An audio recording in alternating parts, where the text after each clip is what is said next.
What is going on, ladies and gentlemen? Welcome back to the channel. I hope all my people is doing well today, healthy, and I hope your day was fulfilled with nothing but positivity. All my new viewers joining us for the first time, welcome to the family. Welcome to the family. It's an honor to have you for the first time. I mean, especially considering how many creators are on this platform. My goodness, you chose me? You chose me out of everyone on this app, and it truly means the world to me. I'm not gonna lie. Let's jump right into this highly recommended video by my beautiful Australians, man. Shout out to, I want to shout this channel out before we actually jump into this video. So this channel name is Hypo Hysterical Histories. So Hypo Hysterical Histories original video link will be in the description down below. We got the guide to Australia's Special Forces. Now this is a big one. I've been wanting to learn about this for the longest. Let's get into it. Everybody feel free to check out the Twitch and Patreon in the description down below. Australia's Special Forces, eh? Okay. Australia's Special Forces community are, perhaps, the most prestigious element of the ADF. Special Forces have been at the forefront of Australia's contribution to the global war on terror, seeing extensive action across the Middle East. Although this magnificent combat record has been tarnished by accusations of unlawful killings in Afghanistan, specifically by members of the Special Air Service Regiment, the ADF Special Forces legacy is still one of professionalism, gallantry, and excellence, a capability that remains one of the best in the world. In 2003, with the growing burden placed on Australia's Special Forces community, the ADF Special Forces units were placed under a unified command structure, the Special Operations Command. SOCOM D now contains all of the Army's elite Special Forces units. It is typically commanded by a Major General and has a strength of over 2,800, including reserves.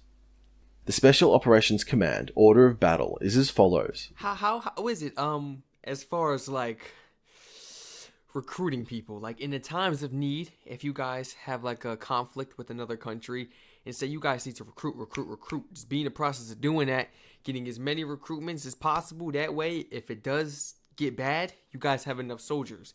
Do you guys do it in the moment to save, like, your budget on a whole? Like, every military has a budget, so do you guys kind of save that money? That way you could kind of manage that budget more towards things that the military currently needs at the moment, like could really use, rather than just paying for a whole bunch of soldiers, new soldiers, for no reason. Right? We ain't going to war or nothing. We ain't going to war or nothing. So what's the point of holding all these soldiers like how the U.S. does, you know? And then some of them don't even have nothing in the world to do because it's like, well, I'm just home.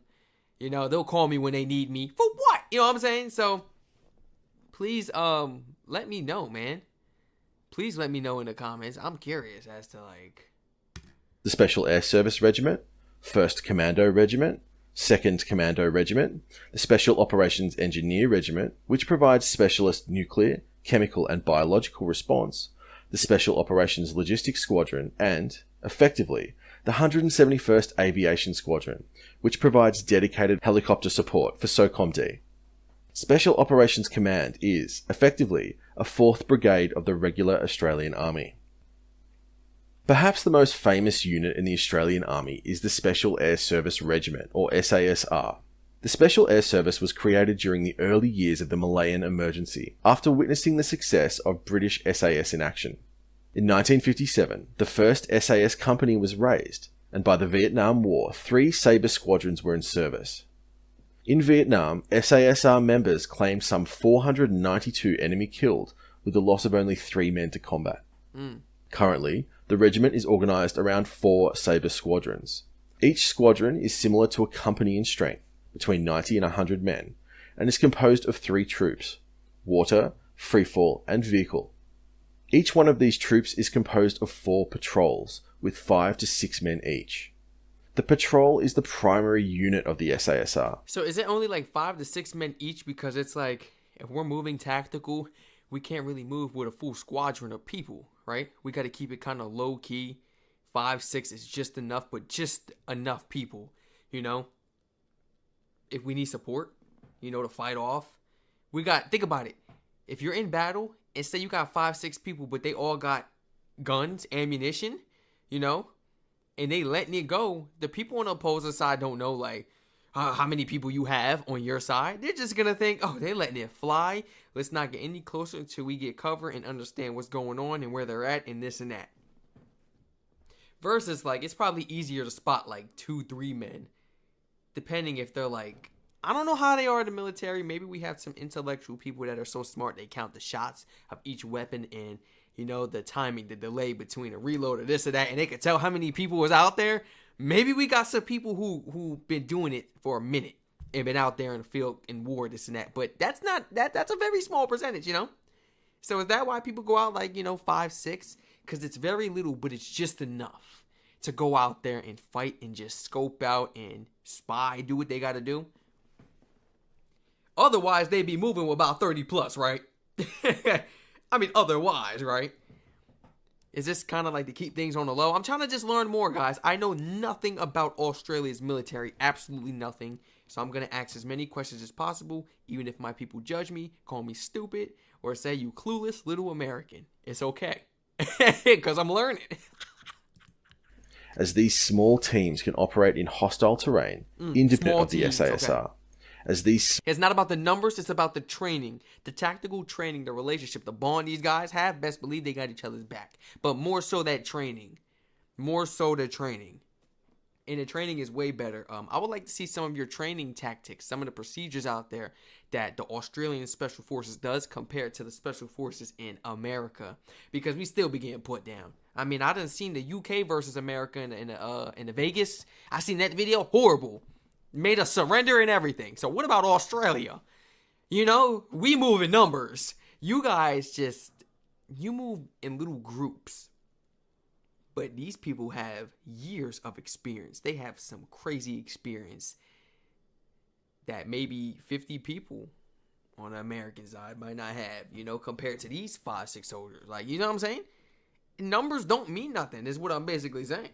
We got all this money, all these personnels, but what about the skill? What about the tactic strategy? We got to get with it. We got to start learning some more of these training sequences from like the UK, Australia, Canada. You know, these guys really got some stuff for us to learn. I mean, they be playing us a fool out there on the field when we do like our training sequences together, practicing and stuff as allies, showing us out. And Australia would do the same. Well, let's go ahead and see. Because I know every other country is not about numbers, more so experience. The U.S. is about numbers. The patrol is the primary unit of the SASR, as these small teams can operate in hostile terrain independently for extended periods of time. Deep reconnaissance is the SASR's forte, either on foot or, in the classic style of Paddy Mayne and the original SAS, in long-range vehicles. In 2003, an SASR vehicle-mounted patrol penetrated 600 kilometers into Iraq and was, for several days, the closest Allied element to Baghdad, gathering intelligence on key roads and airbases. One squadron, on rotation, mans the Tactical Assault Group West, which is one of Australia's 2 dedicated counter-terrorist elements. The other major element of Australia's Special Forces community are the Commando Regiments. The 2nd Commando Regiment was, originally, 4 RAR Commando, although this unit was renamed in 2009. The Australian Commandos can trace their lineage back to the independent companies of World War... Why did I rename it?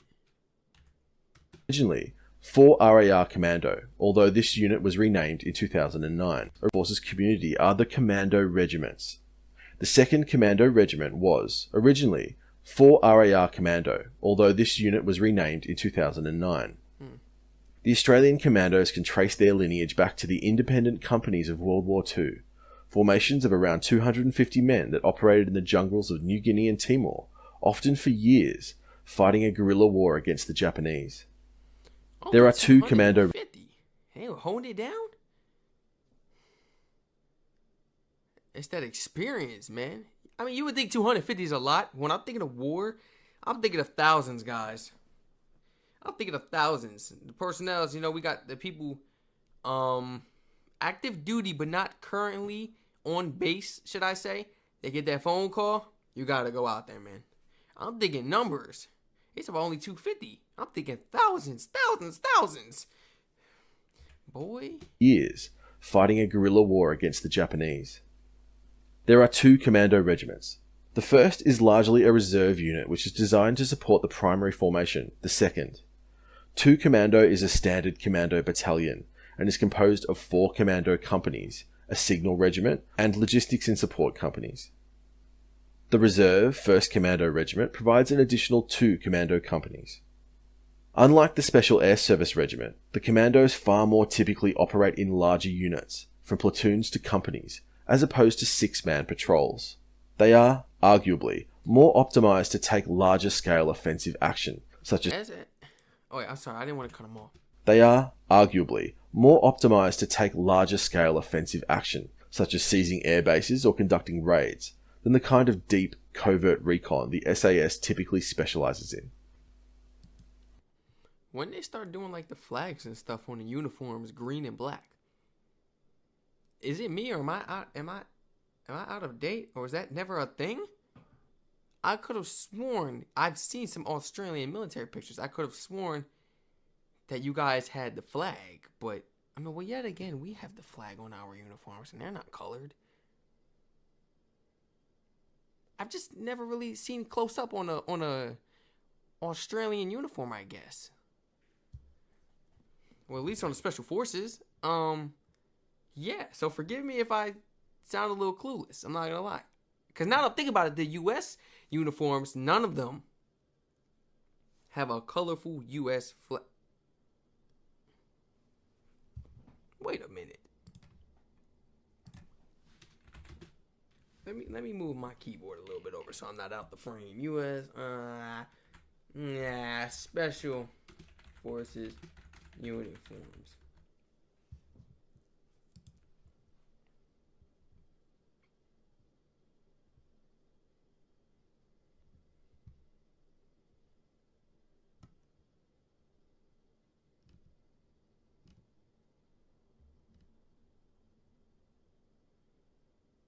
Interesting.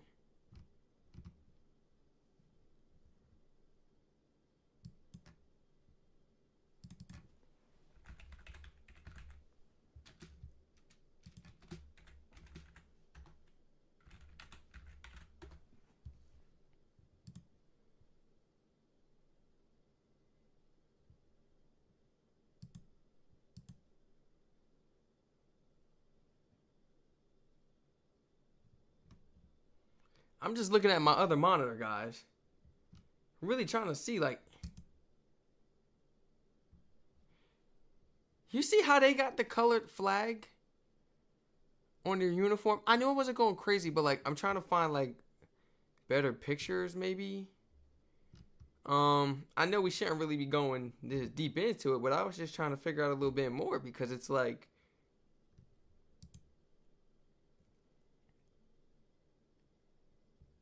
Okay, maybe it's just for certain uniforms, I guess.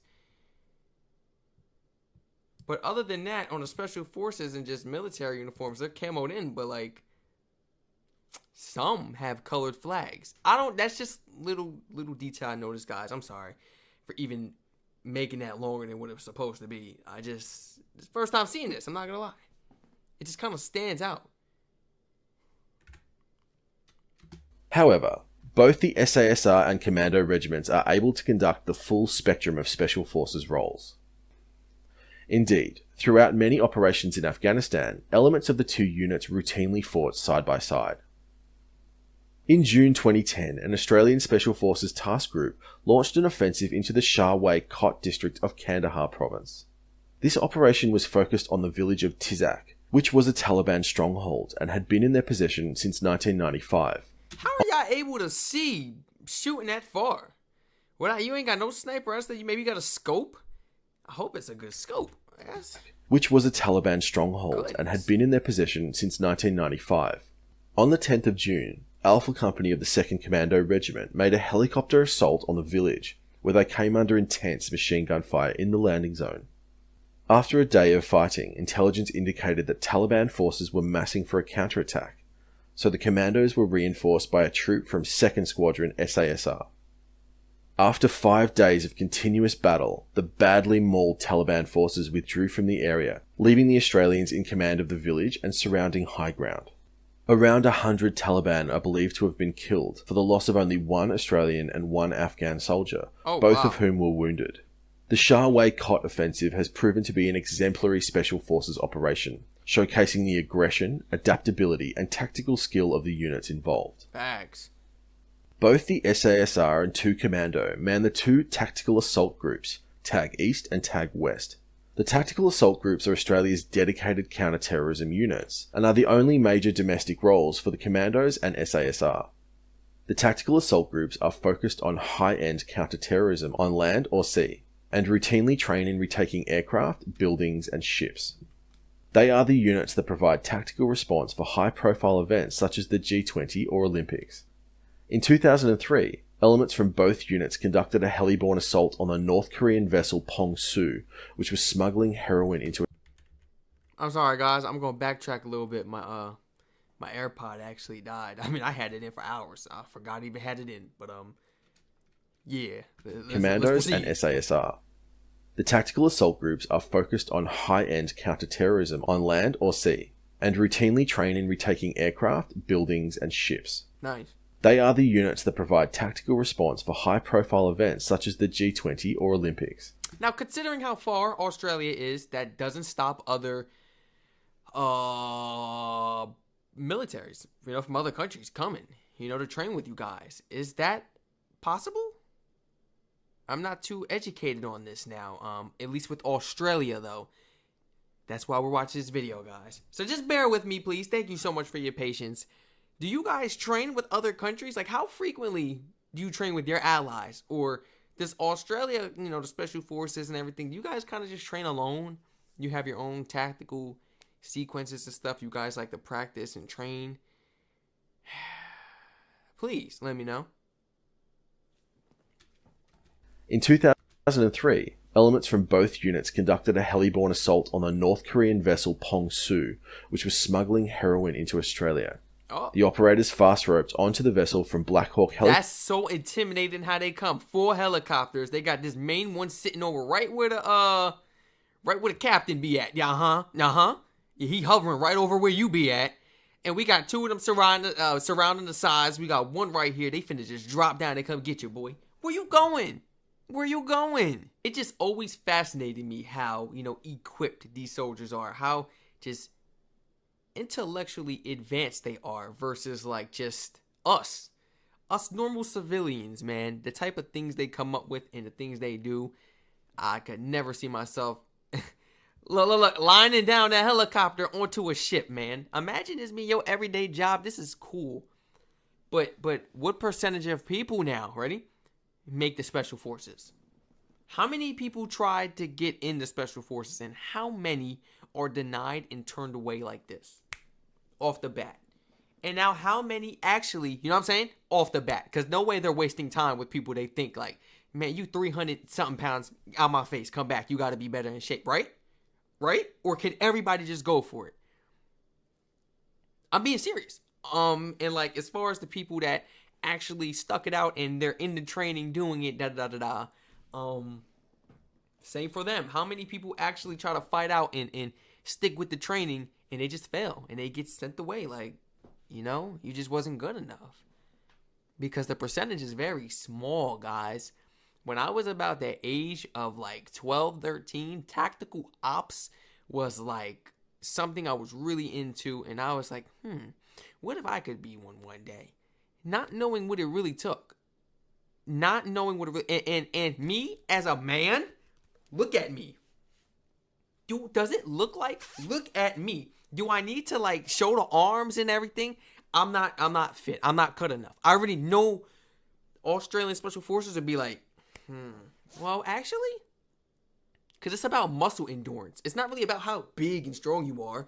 Right, guys? Like, they're not going to judge me off of that. Because I'll definitely get through the training.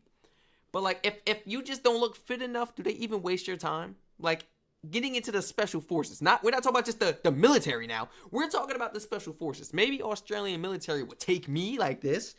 180 pounds, lean cut. I'm not big, strong, but lean cut. Got the muscle and everything. Muscle endurance. Calisthenics is my thing, baby. You know what I'm saying? But we've been hitting the weights. they'll take that in the military, but versus special forces, I feel like you need to be a different breed. Like, you better be built like a rugby player or something. I don't know. You better be a certain height. You better be a certain weight, matter of fact. You better be able to bench this much or something, or carry this much. Your legs better be this. Like, I feel like the standards are so much higher. It's like, that's what makes it impossible. Not the training itself, but the standards, the requirements. Because you know before how to use, like, oh, you can't join the military at all. Too short. That's what, like, some military, I think they do that in India. The Indian military, you gotta be tall enough, man. You say you come out there 5'7", you gotta be 6 foot. You screwed. I'm like, bro. So please let me know. I know there's requirements and restrictions, you know, as far as the military and special forces. But two are completely opposite. You know, I could definitely join the military. You could join the military, lean, big, whatever. Look at our military. I've been looking at the guys like, did you join like that? Or did you gain weight in active service? Let me know, please, because they just taking anybody then. These guys be out of shape, out of whack. If something go down, that's who you dependent on to defend your country. Please educate me in the comments, everyone. I really do love this video. I love these topics, man. I really do. Helicopters and quickly into Australia. The operators fast roped onto the vessel from Black Hawk helicopters and quickly stormed the bridge. The vessel was confiscated and later sunk by RAAF F-111C. Whoa! Wait a minute. Later sunk? Was it hijacked? Wait, let me, hold on. Heli-borne assault on the North Korean vessel Pong-Su, which was smuggling heroin into Australia. The operators fast roped onto the vessel from Black Hawk helicopters and quickly stormed the bridge. The vessel was confiscated and later sunk by RAAF F-111Cs with a pair of GBU-10 Paveway 2 laser-guided bombs. So do they do that just to get rid of everything, the evidence, just that's it, just get rid of it, make it disappear? You know, maybe we could collect as many drugs or whatever and collect these people, but we still can't find it all. They still may have some built within the inside of this ship. We don't know. Blow it up. I like how y'all move. I like how y'all moving. Blow it up then. Blow it up then. What? What? They got the jet out? It must have been serious. I didn't even know you could do that. I didn't even know you had, like, authority to do that. Like, you could just blow up the ship? What about who paid for the ship? I guess it don't matter if you carrying illegal stuff and all that on Australian waters. Nobody trying to hear that? Military, special forces especially, have authority. Could the special forces have more leadway, more power, more authority than just people in the regular military? Like, that just serve in the military, not specifically in the special forces category?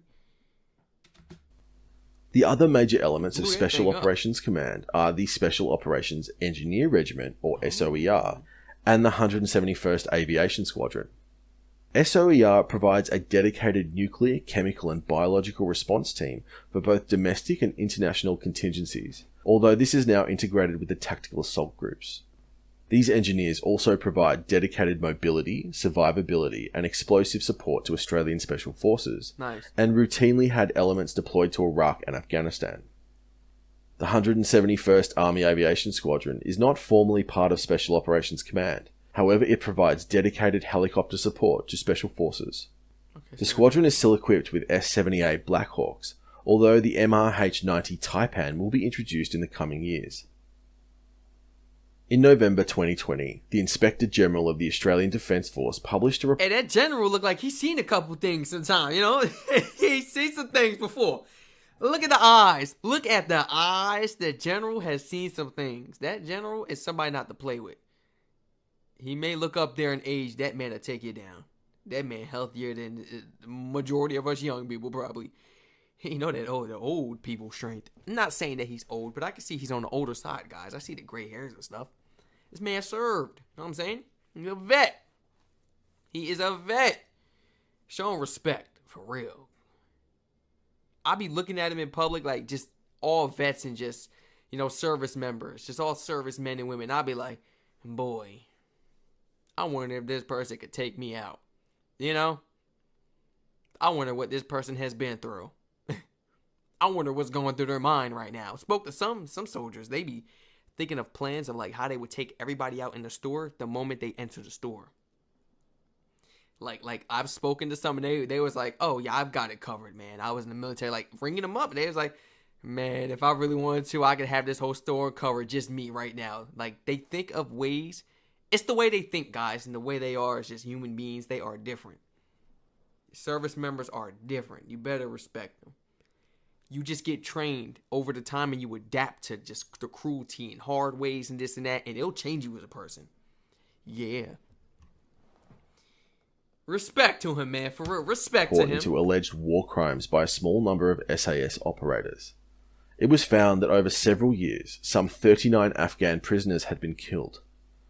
These killings, often done to blood new patrol members within a specific squadron, were deemed to be illegal by the Inspector General. None occurred during the heat of battle, and none could be justified in the name of operational security.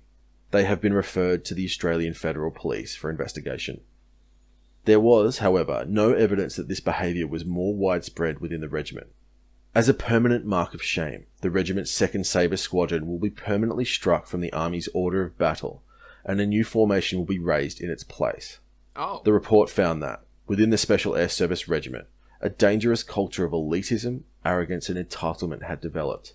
This included a toxic competition between the SAS and commandos, which only deepened this sense of entitlement. To rectify this toxic organisational culture, the Commando and SAS initial training programs will be amalgamated into a single Special Forces training scheme, with operators spending a year training together before being posted to their respective regiments. This will be a substantial change from the 2 distinct training programs ran by both units. Nonetheless, even with this shameful episode now a part of its history, Australia's Special Forces are one of the most effective offensive tools in the ADF, and gives Australia a significant competitive advantage over other regional powers. They are, truly, the tip of the spear, elite operators that have been at the forefront of every conflict Australia has waged over the last 50 years, and that legacy of sacrifice, gallantry and quality remains intact despite the dishonourable actions of a few of its members. It is, in the words of the Chief of Defence, General Angus Campbell, a magnificent capability, dedicated to martial excellence and professionalism, and remains one of the most capable Special Forces communities in the world. That's what's up. That's what's up. Excellent video, bro. What? Bro. Hypo-hysterical histories? Hypo-hysterical history. Please feel free to check it out. Original video link in the description down below. This was great. Explaining Australia's Special Forces. Now, all my amazing supporters, please feel free to educate me down below in the comment section on anything you feel may have not been included to this fabulous video, may have not been included in this video, or something you would like to include, add on top of this beautiful video that was brought to us today, man. Please educate your boy Strac. I'm trying to learn more about your military and your special forces and how it goes, man. Every country is different. All soldiers are different. The trainings, the sequences, yes, they are different. The drills, different. Everything you guys do is different, and that's why I like learning about different countries, and their military.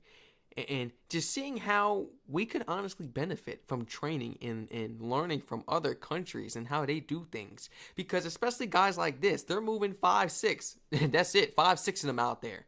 We don't need about 30 plus. We don't need a whole squadron coming out there, baby. Nah. So, I mean, it's really good. Maybe if we could learn some of the training, from Australia to UK, Canada, whatever. If we could learn some of their training techniques and, I guess be a little more, what would the word be? Okay, if we could basically learn the training techniques and stuff and your tactics when it comes to war, real life stuff that would work, maybe we wouldn't need as many soldiers going out and about. And then maybe the soldiers wouldn't be spotted so easily, huh? If they're not riding with 20, 30, 40, 50 deep, all these cars and vehicles coming. Come on, man. You know what I'm saying? And then to top it off, I be seeing some videos and footage. I'm not saying our U.S. military is weak. No, but I've seen some footage of where our military has been stuck and they needed help. Or they've been stuck there for days in the same spot and just couldn't push further because they've been held in one spot. because they're stuck. They don't know what the next move is. They feel like they can't get out. They might get hit or this or that. But then when you look at how another country handles that same situation, it'll be a side-by-side comparison.